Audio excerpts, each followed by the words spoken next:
ये क्या है? ये है मुल्तानी मिट्टी। हम सब ने बचपन में मुल्तानी मिट्टी के फेस पैक बहुत लगाए हैं।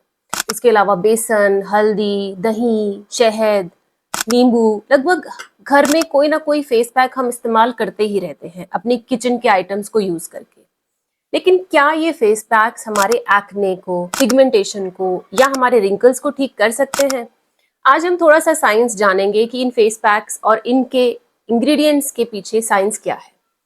फेस पैक लगाने से हमारी स्किन में टेम्परेरीली साफ महसूस हो सकता है। क्यों? क्योंकि ये हमारी स्किन की अपर लेयर को एक्सफोलिएट करते हैं। जब ये ड्राई होते हैं, हम इन्हें रगड़ कर हटाते हैं तो हमारी स्किन में एक्सफोलिएशन होता है। कुछ इंग्रेडिएंट्स जैसे कि कभी हम एलोवेरा यूज करते हैं या शहद यूज करते हैं, ये थोड़ा सा हाइड्रेशन देने का काम भी करते हैं। तो हो सकता है कि हमारी स्किन थोड़ा सा हाइड्रेटेड और प्लम्प महसूस हो। कुछ इंग्रेडिएंट्स जैसे कि मुल्तानी मिट्टी, ये एक्सेस ऑयल एब्जॉर्ब करते हैं। उसकी वजह से हमारी स्किन अगर एक्ने वाली है या ऑयली है तो हमें अच्छा लग सकता है, हम ड्राई फील कर सकते हैं। लेकिन ये स्किन की डिजीजेस के ट्रीटमेंट में यूज नहीं हो सकते। कुछ इंग्रेडिएंट्स के बारे में आज हम बात करेंगे। दही, दही के अंदर होता है lactic acid. Lactic acid exfoliant की तरह भी काम करता है, जो स्किन की डेड लेयर को हटा के थोड़ा सा साफ अपीयरेंस देता है, और इसके अंदर थोड़ा सा मॉइस्चराइजिंग इफेक्ट भी होता है। शहद भी एक अच्छा मॉइस्चराइजिंग फैक्टर होता है। इसे हम कहते हैं ये ह्यूमेक्टेंट है, ये मॉइस्चर को एब्जॉर्ब कर लेता है। तो जब हम इसे स्किन पे लगाते हैं तो एब्जॉर्ब कर लेता है और थोड़ा हमारी स्किन भी उस मॉइस्चर को एब्जॉर्ब कर लेती है। और शहद के अंदर थोड़ा सा एक एंटी बैक्टीरियल इफेक्ट भी होता है।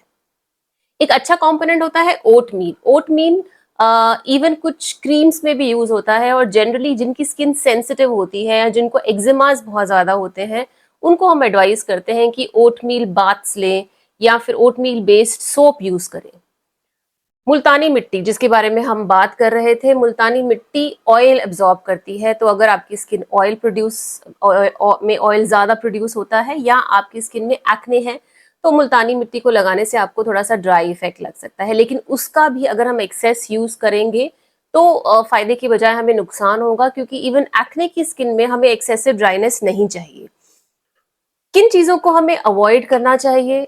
हमें नींबू नहीं लगाना चाहिए, बेकिंग सोडा नहीं लगाना चाहिए, टूथपेस्ट नहीं लगाना चाहिए, अनियन या गार्लिक के सोल्यूशन अपनी बॉडी या स्किन पे नहीं लगाने चाहिए, क्योंकि ये सब केमिकल्स हैं। और अगर थोड़ा सा भी इनका अमाउंट ज्यादा हो जाएगा तो ये हमारी स्किन में केमिकल बर्न्स कर सकते हैं, और ये बर्न्स पिगमेंटेशन से हील होते हैं, और पिगमेंटेशन को ठीक करना बहुत मुश्किल हो जाता है। सो फेस पैक लगाने से एक्ने ठीक नहीं होता, उसके लिए साथ ही साथ आपको मेडिकल ट्रीटमेंट भी लेना चाहिए। सेम पिगमेंटेशन अगर हम मुल्तानी मिट्टी या नींबू वाले फेस पैक्स लगाएं या एलोवेरा वाले फेस पैक्स लगाएं, तो वो पिगमेंटेशन पे काम नहीं कर सकते, क्योंकि पिगमेंट बनाने वाली सेल्स स्किन में काफी डीप होती हैं। इन तक पहुंचना सुपरफिशियल फेस पैक्स के बस में नहीं होता। तो इसके लिए आपको प्रॉपर मेडिकल ट्रीटमेंट की जरूरत होती है। और कभी कभी इन प्रॉब्लम्स का कारण इंटरनल होता है। हो सकता है आपका हीमोग्लोबिन कम हो, जिसकी वजह से आपको पिगमेंटेशन हो रहा है। तो जब तक हम उस हीमोग्लोबिन की कमी, अनीमिया को ठीक नहीं करेंगे, पिगमेंटेशन में इंप्रूवमेंट नहीं होगा। रिंकल्स, रिंकल्स एजिंग प्रोसेस है, एजिंग का एक नॉर्मल प्रोसेस है, जो इंटरनल एजिंग भी है जैसे हमारी उम्र बढ़ती है, और एक्सटर्नल एजिंग भी है जो कि सूरज की अल्ट्रावायलेट रेज से होता है। सो रिंकल्स को अगर हम प्रिवेंट करना चाहते हैं तो बजाय फेस पैक्स लगाने के सबसे ज्यादा जरूरी जो हम काम कर सकते हैं वो है सनस्क्रीन लगाना। और एक एंटी एजिंग प्रोडक्ट जो आप सब ने सुना होगा, रेटिनॉल, रेटिनाल या रेटिनॉइड्स जो होते हैं, वो एक बहुत अच्छे एंटी एजिंग प्रोडक्ट होते हैं, और रिंकल्स को कम करने में या कम रखने में काफी हमारी मदद करते हैं।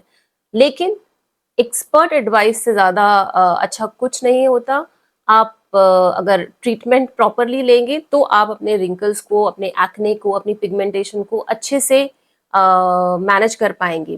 फिर भी अगर आपकी इच्छा है कि आप होम केयर के साथ फेस पैक्स लगाएं, तो मेरी एडवाइस यही है कि बिना पैच टेस्ट करे कोई भी फेस पैक ट्राई नहीं करें। अगर आप कोई भी फेस पैक, चाहे आप घर पे बना रहे हैं, चाहे आप मार्केट से खरीद कर ला रहे हैं, आप पहली बार लगा रहे हैं, तो कान के पीछे के छोटे एरिया में लगाकर छोड़ दें। थोड़ी देर बाद वॉश कर ले, और कम से कम 2 दिन तक वेट करें। अगर आपको कोई एलर्जी नहीं होती तो आप सप्ताह में 1 या ज्यादा से ज्यादा 2 बार उस फेस पैक को यूज कर सकते हैं। ध्यान रहे, उसके बाद मॉइस्चराइजर जरूर लगाइए, और तीसरी सबसे इंपॉर्टेंट चीज, सनस्क्रीन रोजाना लगाना मत भूलिए। तो फेस पैक आपकी स्किन केयर का एक हिस्सा तो हो सकते हैं, लेकिन वो एक ट्रीटमेंट का विकल्प नहीं है।